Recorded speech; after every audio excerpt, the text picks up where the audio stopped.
नमस्कार, मैं रमन नासा आज के इस कार्यक्रम में आप सबका स्वागत करती हूँ।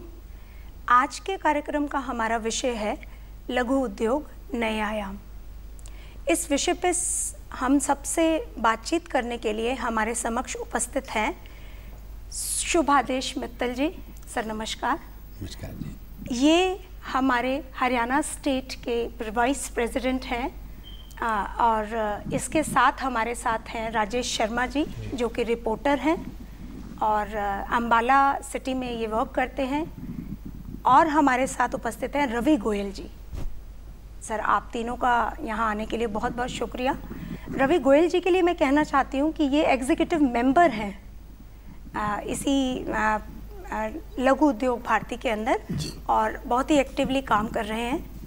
तो मेरा पहला सवाल मित्तल जी आपसे, मैं ये जानना चाहती हूँ कि लघु उद्योग भारती किस तरह से आजकल के उद्योगों को बढ़ाने में सहयोग दे रही है। रमन जी, सबसे पहले तो मैं ये बताना चाहूँगा कि लघु उद्योग भारती हमारे देश के अंदर सूक्ष्म एवं लघु उद्योगों की एकमात्र राष्ट्रीय स्तर की संस्था है जो लगातार सूक्ष्म एवं लघु उद्योगों के सामने आ रही समस्याओं के निवारण के लिए कार्यरत रहती है, उनके प्रोत्साहन के लिए, उनकी उन्नति के लिए, उनकी प्रगति के लिए प्रयासरत रहती है। और हम लघु एवं सूक्ष्म उद्योग से जुड़े हुए उद्यमियों को लगातार बहुत प्रकार की ट्रेनिंग भी प्रोवाइड करते हैं, उनका मार्गदर्शन भी करते हैं, उनकी समस्याओं को जानने का प्रयास भी करते हैं और सरकार के साथ लगातार हम बातचीत करते हैं कि उन समस्याओं का समाधान सही रूप में हो सके, ताकि जिस प्रकार से देश के निर्माण के अंदर लघु उद्योग की एक बहुत ही अहम भूमिका है, तो लघु उद्योगों का विस्तार किस प्रकार से हो सके जी। आपको शायद मालूम होगा कि हमारे देश का एक पुराना इतिहास है। एक समय था जब भारत को सोने की चिड़िया कहा जाता था और उस समय में हमारे यहाँ सूक्ष्म एवं लघु उद्योग जो है वो गांव-गांव के अंदर अपने आप में, हर गांव अपने आप में एक पूर्ण इकाई के रूप में काम करता था। वहाँ पर ढलाई का काम भी होता था, वहाँ पर जरी का काम भी होता था, वहाँ पे कालीन बनाने का काम भी होता था। वहाँ पर इस प्रकार की सिल्क बनाई जाती थी कि जिसको मात्र एक छोटी सी हाथ में पहनने वाली रिंग के अंदर से निकाला जा सकता था। और दूर दूर से, अफगानिस्तान से क्या पूरे विश्व से व्यापारी भारत में आया करते थे और हमारे उन सूक्ष्म उद्योगपतियों के बने हुए सामान को खरीद कर ले जाया करते थे। बदले में हमें वो सोना दे के जाते थे, बार्टर सिस्टम था, उस ढंग से वो कारोबार चलता था। लेकिन धीरे धीरे जो इंडस्ट्रियल क्रांतियाँ आई, उन सब के बाद, मशीनीकरण के बाद हमारे गांव के उद्योग को सबसे ज़्यादा नुकसान पहुंचा। उससे देश की रोजगार की व्यवस्था भी चरमराई और हम यही प्रयासरत हैं कि किस प्रकार से जो बिल्कुल सबसे छोटी इकाई है उद्योगों में, उसको भी जागृत किया जा सके, गांव-गांव में वो दोबारा से जागरण पैदा हो और उद्योगों को सरकार भी प्रोत्साहन दे और उद्यमियों की जो समस्याएं हैं, ताकि रोजगार उन्नति हो सके, देश का विकास हो सके। जैसा आपने मुझे बताया अभी कि समस्याओं का निवारण हो सके, मैं अगला प्रश्न मेरा आप सभी से यही रहना था। मैं सोच रही थी कि जिस तरह से हमारे लघु उद्योगों में जो हमारे जो देश के जनता है, जनता लघु उद्योग करती है, उनकी जो समस्याएं आती हैं उनको करने में, तो उनके निवारण की तरफ आप क्या कदम उठा रहे हैं या उस तरफ आप क्या सोच रहे हैं, मैं इस बारे में कुछ जानना चाह रही थी। देखिए, एक तो ये है कि हम लगातार सरकार के साथ अपनी बैठक करते हैं, रिप्रेजेंटेशन करते हैं, उनके सामने अपनी मांगे रखते हैं। और दूसरा ये है कि हम सभी स्थानों पर, सभी जिला स्तरों पर और सभी छोटे स्थानों पर या सभी इंडस्ट्रियल एरियाज़ के अंदर हम उद्यमियों के साथ बैठकर उनकी समस्याओं को जानने का प्रयास करते हैं और उनके निवारण के लिए फिर सरकार से बातचीत भी करते हैं। जैसे कि अभी हरियाणा के अंदर एक बहुत बड़ी समस्या है कि हरियाणा में जो इंडस्ट्रियल इस्टेट्स काटी गई पिछले 60 वर्षों में, 70 वर्षों में, उसमें मात्र जो प्लॉट्स की अवेलेबिलिटी थी वो केवल 10,000 प्लॉट्स की अवेलेबिलिटी थी। लेकिन अगर आप उद्योगों की बात करें तो पूरे हरियाणा के अंदर 2 लाख से भी ज़्यादा उद्योग हैं। तो वो कैसे अपने उद्योग को स्थापित करते? उन्होंने उनको जहाँ जगह मिली, गांव में या शहर में, उन्होंने अपने आप अपने प्रयास से वहाँ पर अपना उद्योग स्थापित कर लिया।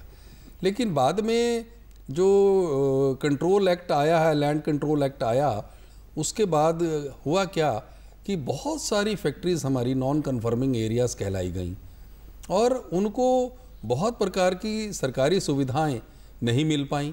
जैसे बैंक के लोन के लिए वो जाते हैं तो वहाँ भी समस्या आती है, उनको पॉल्यूशन का सर्टिफिकेट चाहिए तो उसके लिए भी समस्या आती है। अगर वो फैक्ट्री एक्ट में अपनी रजिस्ट्रेशन कराना चाहते हैं तो उसमें भी उनको समस्या आती है। तो हमने आज से 4 वर्ष पूर्व हरियाणा सरकार के साथ ये मुद्दा उठाया और मैं बधाई देना चाहूँगा हरियाणा सरकार को भी कि उन्होंने हमारी बात को पूरी तरह से सुना। मुख्यमंत्री जी के साथ हमारी, मुख्यमंत्री मनोहर लाल खट्टर जी के साथ हमारी भेंट हुई और उस भेंट के अंदर उन्होंने ये सारे पॉइंट्स जो हमने रखे, उसमें एक सबसे ज्वलंत समस्या का पॉइंट था ये नॉन कन्फर्मिंग एरियाज़ का। उसके लिए उन्होंने तुरंत आदेश करे अपने अधिकारियों को कि इस समस्या के समाधान के लिए एक नीति बनाई जाए और सरकार ने वो नीति बनाई। हालांकि वो पहली बार जो नीति बनी उसको हमने स्वीकार नहीं किया।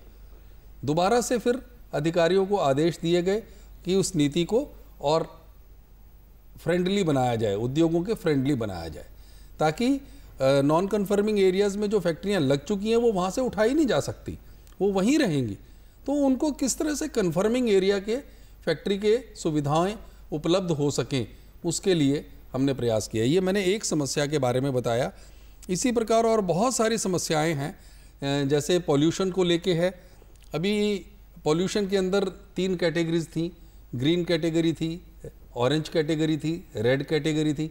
लेकिन हम लगातार प्रयासरत थे, हमारी बहुत सारे वर्षों से हमारा ये सरकार से मांग चल रही थी, लेकिन अब अल्टीमेटली वो हमारी बात सक्सेसफुल हुई है कि हमने एक नई कैटेगरी, वाइट कैटेगरी, उसका भी हमने सरकार से अनुरोध किया था और वो वाइट कैटेगरी अब सरकार ने शुरू कर दी है। ऐसे बहुत सारे छोटे छोटे उद्योग हैं जिनको किसी प्रकार के वो कोई पॉल्यूशन नहीं करते और उनको किसी प्रकार के पॉल्यूशन कंट्रोल बोर्ड से सर्टिफिकेशन की ज़रूरत नहीं होती, तो वो सेल्फ सर्टिफिकेशन के अंदर आ सकते हैं। यदि वो डिक्लेयर करते हैं कि हम वाइट कैटेगरी में आते हैं तो सरकार उसको एक्सेप्ट करती है। तो ये सरकार ने हमारे उस प्रस्ताव को एक्सेप्ट किया है। उसी का रिज़ल्ट है कि हरियाणा के अंदर अब अगर किसी को फैक्ट्री एक्ट का लाइसेंस लेना है तो उसको कई प्रकार की पहले एनओसीज़ लेनी पड़ती थी। उनमें एक एनओसी ये पॉल्यूशन की होती थी, एक एनओसी उनको फायर के लिए लेनी पड़ती थी, लेकिन अब केवल सेल्फ सर्टिफिकेशन करना पड़ता है। तो इस प्रकार की समस्याओं से आज एमएसएमई उद्योग को निजात मिली है। तो शर्मा जी, मैं आपसे जानना चाहूँगी कि जिस तरह से अभी हम समस्याओं के बारे में बातचीत कर रहे थे और उनके निवारण सर हमें बता रहे थे, बीइंग अ रिपोर्टर या अपनी सिटी में आप एक जिम्मेदार नागरिक की तरह रहते हैं और कार्य करते हैं, आप क्या कुछ ऐसी समस्याओं को रूबरू हो पाए जिससे कि अब तक सरकार अछूती है और लोग सह रहे हैं, या ऐसा कुछ आपके एक्सपीरियंस में रहा? रमन जी, मैं आपको बताऊं कि जो लघु उद्योग भारती है वो सरकार और उद्यमियों के बीच एक सेतु का काम करती है। जितनी भी समस्याएं होती हैं लघु उद्योग भारती सरकार तक पहुंचाती है और उद्यमी लघु उद्योग भारती के जो पदाधिकारी हैं उनसे बात करते हैं, उसके बाद वो समस्या उनके सामने रखी जाती है जी। और जितनी समस्याएं हैं वो सरकार तक तो जाती हैं, लेकिन समय पर लघु उद्योग भारती, जैसा कि मैंने भी रिपोर्टिंग की है, मैं अपनी बात बता रहा हूँ, जितने इनके कार्यक्रम में मैं गया हूँ उसमें ये जो ब्यूरोक्रेसी है, जो कंसर्न्ड महकमा है, उनके अफसरान को बुला के वहाँ समस्याएं रखी जाती हैं, उनको रूबरू कराया जाता है छोटे उद्यमियों से, ताकि जो गैप है बीच का वो भरा जा सके। तो इसमें जो मैं मोटी बात ये बताना चाहता हूँ कि इसमें लघु उद्योग भारती का बहुत बड़ा योगदान है। और छोटी छोटी समस्याएं भी होती हैं, बड़ी भी होती हैं, लेकिन ऐसा नहीं है कि किसी समस्या का हल ना हो। तो समय पर सारी समस्याओं का हल होता है। और जैसा कि मित्तल जी ने बताया कि पोल्यूशन की समस्या है या और है, ये ऐसी समस्याओं को जो सरकार ने अपने ब्यूरोक्रेट्स रख रखे हैं, सेक्रेटरी लेवल के हैं, डायरेक्टर लेवल के हैं, तो वो उस लेवल तक वो समस्या हल भी होती है। और जो बड़े लेवल की होती है, जैसे कि इन्होंने प्लॉट की बताई, तो ऐसी समस्याएं ये सरकार के लेवल पे हल होती है। Ravi ji, being a active member, क्या आप कुछ योगदान कर पाए या अपने लेवल पे भी आप कुछ कर पाते हैं वहाँ? जी, किस तरह से आप कार्य करते हैं, कुछ उस पर प्रकाश डालें। रमन जी, ऐसा है कि जैसे ये जो हमारा यूनिट है ये लघु उद्योगों से जुड़ा हुआ है जी। तो लघु उद्योग के अंदर हमारे साथ शहर के और गांव के जी। साधारण लोग जुड़े होते हैं। उनके पास सबसे बड़ी दिक्कत होती है, एक तो उन्हें सरकारी नीतियों के बारे में ज्ञान नहीं होता कि काम कैसे करवाने हैं जी।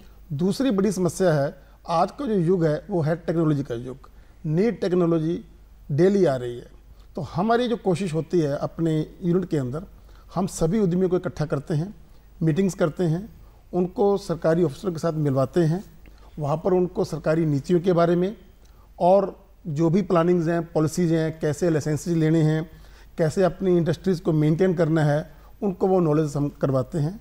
उसके अलावा हम कोशिश करते हैं कि उन लोगों को जिस भी उद्योग से वो जुड़े हैं उसके रिलेटेड जो भी टेक्नोलॉजी नई इंट्रोड्यूस हो रही है उसको उस टेक्नोलॉजी के बारे में नॉलेज मिले, ताकि उस टेक्नोलॉजी को अपना करके वो अपने उद्योग को आगे बढ़ा सकें। बहुत अच्छा। ये तो हुई हमारी समस्याओं की बात जी। पर मैं एक तरफ समस्याओं के साथ साथ ये भी जानना चाहूँगी कि लघु उद्योग भारती हमारे देश की जो सरकार लघु उद्योगों को बढ़ाने में जो भी स्टेप्स उठा रही है, जो भी कदम ले रही है, उनको कारगर साबित करने में क्या क्या योगदान दे रही है? ऐसा है कि सरकार की जितनी भी नीतियां बनती हैं, लघु उद्योग भारती के राष्ट्रीय स्तर के नेतृत्व में से कुछ लोग सरकार के डिफरेंट प्लेटफॉर्म्स के ऊपर वहाँ सदस्य भी मनोनीत हुए हैं और पिछले काफ़ी लंबे समय से वो मनोनीत होते आ रहे हैं। जैसे ESIC का जो बोर्ड है, सेंट्रल बोर्ड है, उसके अंदर भी हमारे सदस्य मनोनीत हैं। EPF का जो बोर्ड है उसमें भी मनोनीत हैं।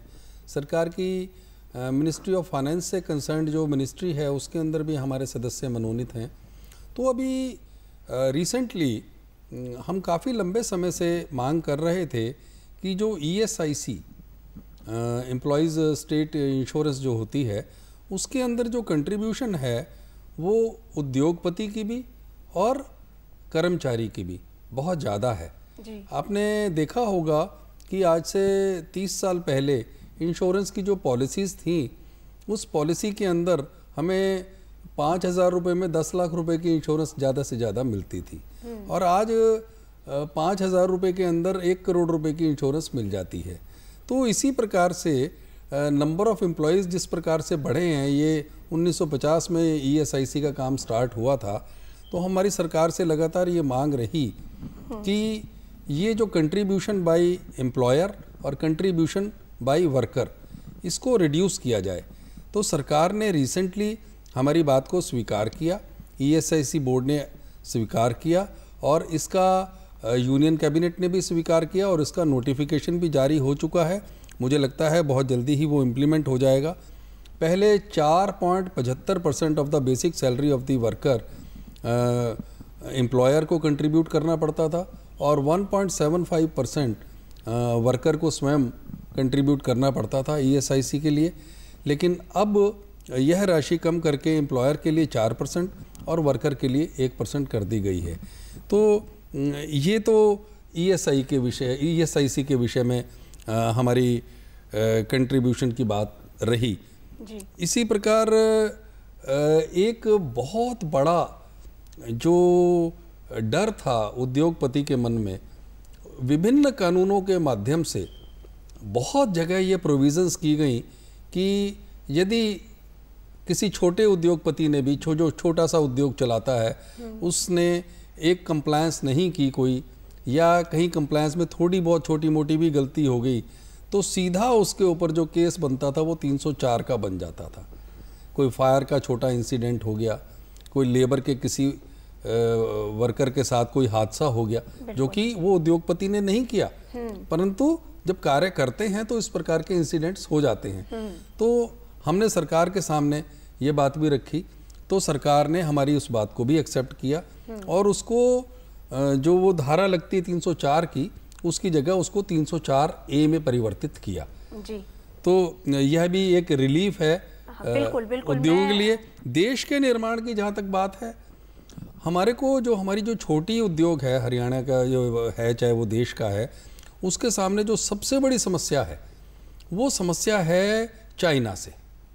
जो चाइना से सामान आ रहा है वो इतने कम रेटों के ऊपर आ रहा था, और चाहे भले ही वो बहुत घटिया स्तर की क्वालिटी का बना हुआ हो, लेकिन वो हमारे लिए एक बहुत बड़ा चैलेंज बना हुआ था जी। तो हमने प्रयास किया कि हमारी जहाँ क्वालिटी बेटर हो, जैसे कि अभी रवि जी भी बता रहे थे कि हम इस प्रकार के सेमिनार्स आयोजित करते रहते हैं मिनिस्ट्री ऑफ MSME के साथ मिलकर, जिसके अंदर बेहतर प्रोडक्ट दे सकें, नई इनोवेशंस कर सकें और हम देश के उद्योग को बढ़ावा दे सकें, वो हम कार्यक्रम करते हैं। और चाइना के उद्योग से किस प्रकार से हम कंपटीशन करके उसको पछाड़ सकते हैं, इसके लिए भी हम अपने उद्योगों को प्रोत्साहित कर रहे हैं, उनको जानकारियां दे रहे हैं, उनको जहाँ जहाँ समस्याएं आ रही हैं उसके समाधान के लिए पूरी तरह से प्रयासरत हैं। हमने अभी रिसेंटली गवर्नमेंट के सामने एक बात रखी हुई है, ये एक बड़ा ज्वलंत समस्या का विषय है इस समय में देश के छोटे उद्योगों के सामने।